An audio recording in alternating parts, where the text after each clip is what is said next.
공습 경보를 발령합니다. 중국 민항기 불시착 사건. 국민 여러분, 여기는 민방위 본부입니다. 실제 공습 경보를 발령합니다. 현재 시각 우리나라 전역에 실제 공습 경보를 발령합니다. 이 방송은 실제 상황입니다. 실제 공습 경보를 발령합니다. 그냥 들어도 불쾌한 사이렌 소리입니다만 거리에서 갑자기 울려 퍼지는 소리를 들으면 등골이 오싹해지고 섬뜩할 것입니다.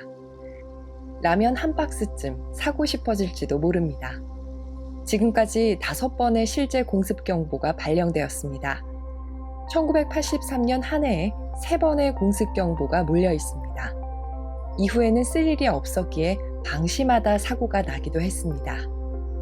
1996년 미그 19기 귀순 당시에는 경보 사이렌이 울리지 않아 경보통제소 공무원 4명이 구속되기도 했습니다. 여러 공습 경보 중 현대사에 가장 큰 영향을 미쳤던 것은 1983년 5월 5일의 공습 경보입니다.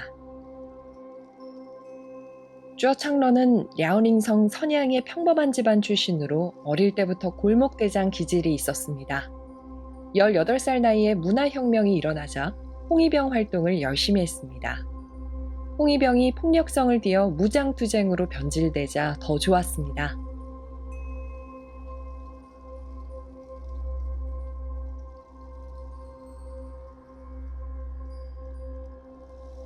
쭈어 창런은 때리고 부수는 것들이 피 끓는 기질에 잘 맞았습니다.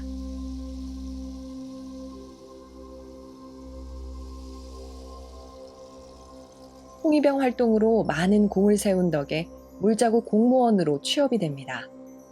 물자를 구매하고 분배하고 뇌물도 주고받는 일입니다. 쭈어 창런은 그런 일에도 소질이 있었습니다. 1982년에는 덩샤오핑이 권력을 굳히며 사회 혼란이 가라앉고 있었습니다. 혼란의 시대에 잘 나갔던 쭈어 창런은 경제사범으로 조사받게 됩니다. 궁지에 몰리자 따거라며 따르는 무리들과 함께 대만으로 떠날 생각을 합니다. 항공에 대해 공부하고 사격 연습도 충실히 합니다. 5월 4일, 권총 2정을 훔쳐 선양공항으로 떠납니다. 1983년 5월 5일 10시 49분. 선양공항에서 상하이행 중국 민용항공 296편이 이륙합니다. 기종은 영국제 호커 시들리 트라이던트, 최초의 티테일 산발 제트기였습니다. 1977년 인도를 받아 6년간 중국 민용총국 소속으로 비행했습니다. 승객 96명과 승무원 9명, 모두 105명이 타고 있었습니다. 기장 왕이셴의 증언입니다. 비행은 순조로웠습니다. 좌석을 둘러본 승무원이 뒷자리에 낌새가 이상한 승객들이 있다고 보고했습니다. 눈치를 힐끔 보며 수군대는 모습이 무슨 음모를 꾸미는 사람 같다는 내용이었습니다. 시계를 보니 11시 22분이었습니다. 만일의 사태에 대비해 감시를 철저히 하고 내 명령 없이는 조종석 문을 열지 말라고 지시했습니다. 만피트 고도에 올라 음료 서비스를 시작하는 12시 20분. 기체는 바레만 상공에 있었습니다. 쭈어 창런은 전원 행동 개시하라며 지시를 내립니다. 쭈어 창런 일행은 거침이 없었습니다. 잠시 후 총성이 울렸습니다. 밖에서 조종석 문 때려 부수는 소리가 요란했습니다. 납치범들은 잠긴 문에 6발을 난사하여 문을 박살내고 조종석에 들이닥칩니다. 승무원을 제압하는 것은 23살의 장홍준의 역할이었습니다. 통신원 왕융창이 자리에서 일어나자 오른쪽 다리에 총을 갈겨버립니다. 저항하는 항법사 왕페이프의 다리에도 총을 쏩니다. 각각 전치 3주와 전치 4주의 부상을 입었습니다. 쭈어 창런은 다친 승무원을 조종석 밖으로 끌어내고 기장에게 지시합니다. 140도 방향, 남조선으로 가. 쭈어 창런은 나침반만 감시하면 서울로 갈 수 있으니 완벽한 계획이라고 생각했을 겁니다. 그러나 북한 상공을 넘어가야 하니 상식적인 판단은 아닙니다. 기장도 상식적인 판단을 하기는 어려웠습니다. 조종석 좁은 공간에 순식간에 8발의 총알이 발사되었고 화약 냄새와 피 비린내가 어른거립니다. 기장은 기체 식별 부호를 비상번호로 바꾸고 달엔으로 비행합니다. 쭈어 창러는 눈치를 채고 조종관을 빼앗아 직접 좌선해야 합니다. 기체가 거칠게 선회하자 승무원이 바닥에 나둥그러집니다. 기장은 평양으로 기술을 돌렸습니다. 북한 방공망은 상식을 뛰어넘어 허무하게 뚫릴 뿐 아무 반응이 없었습니다. 평양 상공에서 왕 기장은 서울이다, 착륙하자며 설득합니다. 쭈어 창러는 서울이 아니면 죽여버리겠다며 비행 고도를 낮춰 확인합니다. 평양 북방에서 2차례, 평양 상공에서 3차례 선회했지만 북한의 초계기는 끝내 뜨지 않았습니다. 북한이 보유한 레이더의 성능이 형편없었기 때문입니다. 쭈어 창러는 평양임을 확인하자 권총을 왕 기장의 머리에 대고 서울로 비행할 것을 지시합니다. 오후 1시 25분, 우리 군 레이더는 평양 북방 30해리 지점에서 트라이던트기를 처음 확인했습니다. 식별보호가 납치로 되어 있었습니다. 영종도 상공에 F-5A 2대가 초계를 시작했고 F-5E 8대가 비상 출격합니다. 오후 1시 57분, 수상한 296편이 거침없이 비무장지대를 통과합니다. 횡성 공군기지에 비상 출격 명령이 떨어집니다. F-5E 2대가 추가로 출격합니다. 오후 2시가 되자 전국에 공습경보가 발령됩니다. 조종사들은 폭격기로 추정되니 전투태세를 갖추라는 명령을 받았습니다. 조종관을 잡은 손은 식은땀으로 젖어 있었습니다. 중공 비행기가 우리 영토로 온 것은 처음이 아니었습니다. 61년 우도로 AN-2기가 날아왔고 82년에는 미그 19기가 오기도 했었습니다. 그러나 이번은 달랐습니다. 평양에서 처음 보는 낯선 기종이 내려오고 있으니 전쟁 상황이라 봐도 무리가 아니었습니다. 당시 출격했던 임종국 소령은 이렇게 증언합니다. 그야말로 일촉즉발의 상황이었지요. 그런데 민항기였던 겁니다. 일단 급하게 민항기라고 상황실로 무전을 보냈죠. 흰 바탕에 적힌 중국 민항, 그 글씨가 눈에 띄었던 것입니다. 불과 4개월 뒤인 1983년 9월 1일, 같은 상황에서 소련 조종사 오시포비치는 정반대의 결정을 합니다. 발견 당시 296편은 북으로 기술을 돌리고 있었습니다. F5 편대는 근접 비행을 해서 방향을 바꿀 것을 유도합니다. F5A, F5F 제공호 편대와 F4 팬텀 편대가 퇴로를 차단합니다. 오후 2시 5분, 296편이 북을 향해 좌선해 하자 초계기들은 위협 사격을 가합니다. 왕이셴 기장은 마지막까지 중공 관제소와 교신하려는 허망한 노력을 했습니다.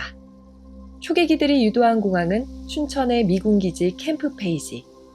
이곳에는 아파치 헬기 활주로가 있었습니다. 활주로의 길이는 4,000피트, 1220m.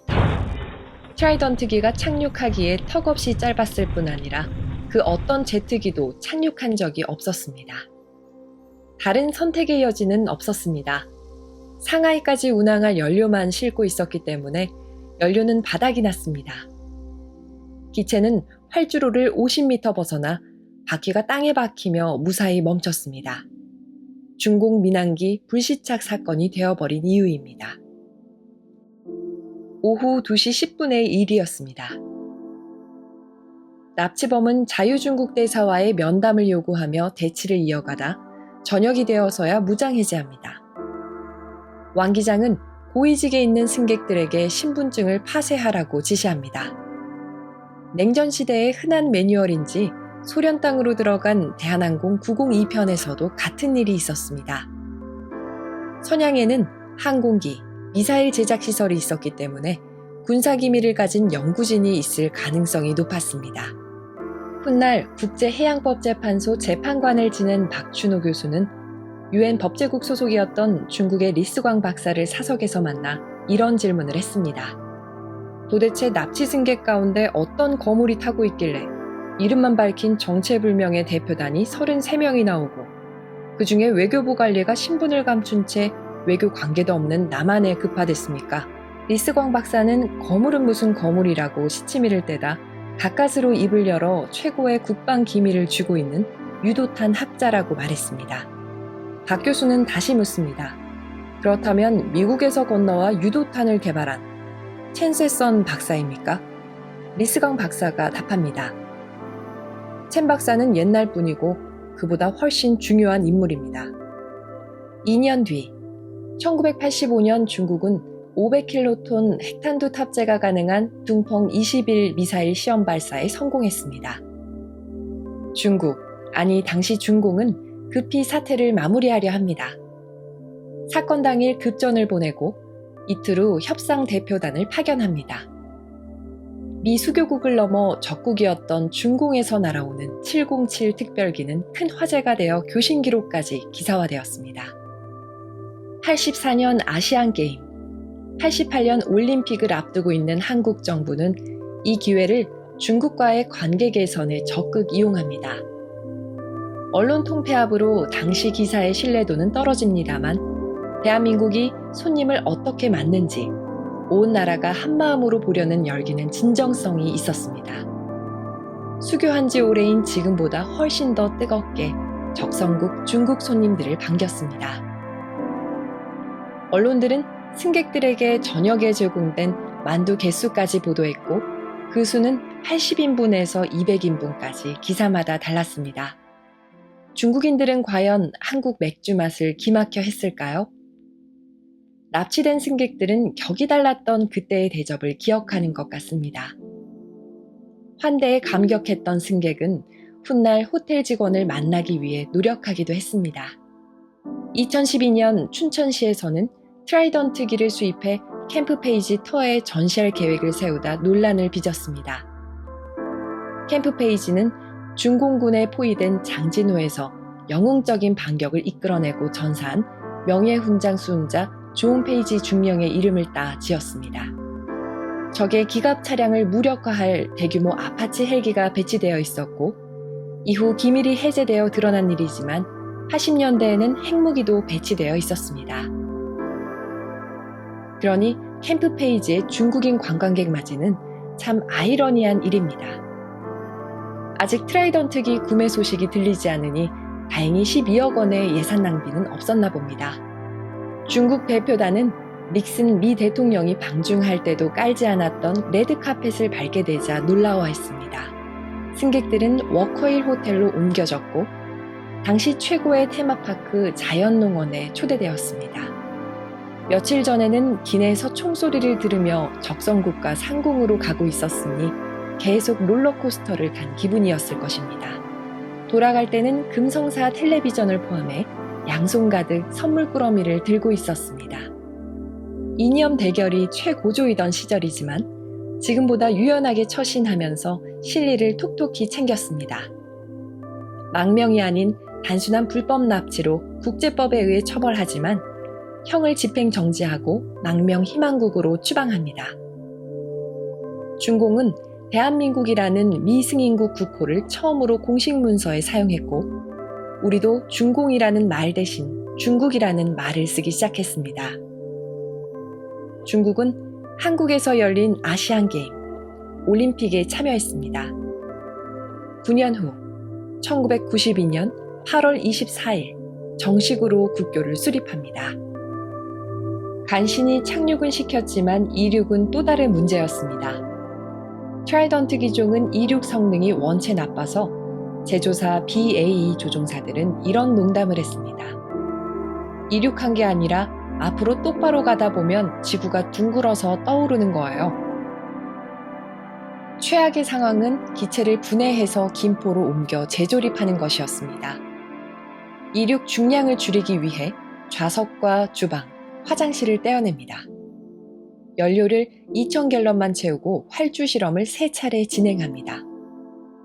정비 지원을 한 대한항공 이원갑 정비상무는 이렇게 말합니다. 대기 온도가 찬 아침에 비행기가 떠야 짧은 활주로에서 쉽게 이륙할 수 있기 때문에 11일 아침에 이륙할 것이 거의 틀림없습니다. 캠프 페이지에서는 제트기가 이륙한 적이 없었습니다. 춘천시는 기지 주변 판잣집이 배기가스에 무너질 가능성에 대비해 주민 4,800명을 대피시킵니다. 춘천시장은 중국 담당자와 기장에게 사고 시 배상각서를 받아냈습니다. 춘천 토박이 분들은 이날 학교 뒤에서 제트기가 이륙하는 것을 구경하던 추억이 있을 것입니다. 다음날 오전 7시 20분 296편에는 대한항공 고영일 수석기장이 동승하여 교신과 항로 안내를 맡았습니다. 73년 747 전보기를 인수해온 베테랑 조종사였습니다. 고 기장은 베이징에서 태어나 중국어를 할 수 있었습니다. 한국 전쟁에서는 전투기를 타고 중공군과 싸웠지만 30년 후에는 중공 비행기의 안전을 위해 중공기에 타게 되었습니다. 트라이던트 기종의 성능표를 검토한 후 기술적인 문제점은 없다고 확신했습니다만 혹시나 하는 부담감은 남았습니다. 활주로가 짧고 좁기는 했지만 기체 중량을 30%만 줄이면 활주 거리를 절반으로 줄일 수 있어 활주로 상태는 문제될 것이 없었습니다. 활주로 끝에서 브레이크를 잡고 최대 엔진 추력을 얻은 뒤 브레이크를 풀어 활주 거리를 줄이는 방식을 이용했습니다. 이륙 각도는 14도에서 15도로 통상 여객기의 이륙 각도와 별 차이가 없었습니다. 구름이 낀 흐린 날씨, 기온 13도, 기압 1020밀리바, 풍속 남동풍 2m, 활주로 남쪽에서 북쪽으로 견인한 다음 7시 31분 활주를 시작했습니다. 활주 시작 17초 후 980m 지점, 활주로를 240m 남겨두고 떠오릅니다. 춘천시가 다행히 둥글었나 봅니다. 공군 초객이 4대의 호위를 받으며 횡성 원주를 지나 26분 후 김포공항에 무사히 착륙했습니다. 중국에서 온 대체기장 백신은 이렇게 말합니다. 8,500피트 고도로 날아오르는데 아무런 이상을 발견할 수 없었습니다. 이 상태라면 중국으로 돌아가는데 별 문제가 없을 것 같습니다. 고영일 기장은 필압된 중국 조종사들을 집으로 초대하여 위로했지만 남의 일이 아니게 됩니다. 다음 해 1984년 8월 고영일 기장은 서울에서 프랑크푸르트로 화물기 운항을 하고 교대를 위해 에어프랑스 737을 타게 됩니다.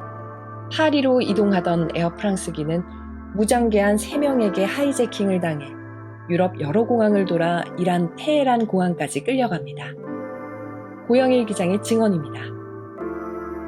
승무원 복장으로 탑승했던 우리는 납치를 직감한 뒤 괴한들 모르게 견장과 명찰을 떼버렸습니다. 라르나카 공항에 도착했을 때 괴한 한 명이 김정호 부기장을 지목하며 기장이냐고 묻고는 조종실로 끌고 갔습니다. 김씨 앞자리에 앉았던 인도인 승객이 김씨가 조종사라고 일러줬습니다. 김씨는 에어프랑스기 조종사들을 도와주라는 뜻으로 알고 조종석으로 따라갔는데 괴한은 자세가 높다며 칼을 김씨의 목에 갖다 댔습니다. 조종실로 김씨를 데리고 간 괴한은 5을 세는 동안 연료가 공급되지 않으면 이 사람을 처치하고 다음에 부조종사, 조종사를 차례로 죽이겠다고 위협했습니다. 괴한이 2를 셌을 때 마침 연료가 도착되어 살았습니다. 테헤란 공항에 도착한 괴한들은 오랜 시간 이란 당국자들과 협상하는 눈치더니 비행기 천장에 5개에서 6개의 폭발물을 부착하고 전깃줄을 연결했습니다. 우리는 마침내 최후의 순간이 왔구나 하며 몸을 떨었습니다. 괴한들은 승객들에게 비행기에서 내려 전 속력으로 활주로를 뛰어가라고 지시했습니다. 뛰는 도중 괴한들이 뒤에서 총을 쏠까봐 마음대로 뛰지도 못한 채 300에서 400m쯤 갔을 때 모두 엎드리라는 지시가 새로 떨어졌습니다. 그로부터 5분 후 폭발음이 들렸습니다. 납치범들은 에어프랑스 737은 폭발시켰지만 승객들은 풀어줬습니다. 액땜이 되었을까요? 무사히 돌아온 고 기장은 2년 뒤 1986년에는 25,000시간 무사고 기록을 세워 순금 윙스 표지를 받았습니다. 고영일 기장은 25,000시간 무사고 조종사지만 2년 연속 피랍기를 탔다는 진귀한 기록을 남겼습니다. 296편은 납치 14일 만인 5월 18일 김포공항에서 중국으로 무사히 돌아갔습니다. 그해 12월 재운항을 했고 10년 뒤 퇴역합니다. 덩샤오핑은 납치 사건 후 크게 분노했습니다. 옌따, 중국판 범죄와의 전쟁이 시작되었습니다. 덩샤오핑은 지시합니다. 판결과 집행은 중하게 하고 빠르게 하라. 종중 종쾌. 83년의 범죄 소탕전으로 80만 명이 체포되고 2만 4천 명이 사형당했습니다. 쭈어창런 일행은 우리나라에서 재판을 받았습니다. 2년에서 4년까지의 실형을 받았지만 1년 후 형 집행정지로 석방해 중화민국으로 추방됩니다. 대만에서는 육의사라 부르며 대환영을 했고 두둑한 지원금을 지급했습니다. 여기까지는 가장 성공한 하이제킹 스토리입니다. 쭈어창런은 투자를 하다 금방 빈털터리가 되었습니다. 대만 정부는 추가로 돈을 지원했습니다만 밑빠진 독에 물붓기였습니다. 1991년 쭈어창런은 256편에서 승무원에게 총질을 했던 장홍준과 유괴살인을 하다 체포됩니다. 대만은 체면을 구기고 골머리를 앓으며 10년간 지리한 재판을 했습니다. 쭈어창런은 결국 2000년 10월 총살형으로 생을 마감합니다. 형장에서 중화민국 만세를 크게 외쳤지만 집행관들은 어리둥절했을 뿐이었습니다.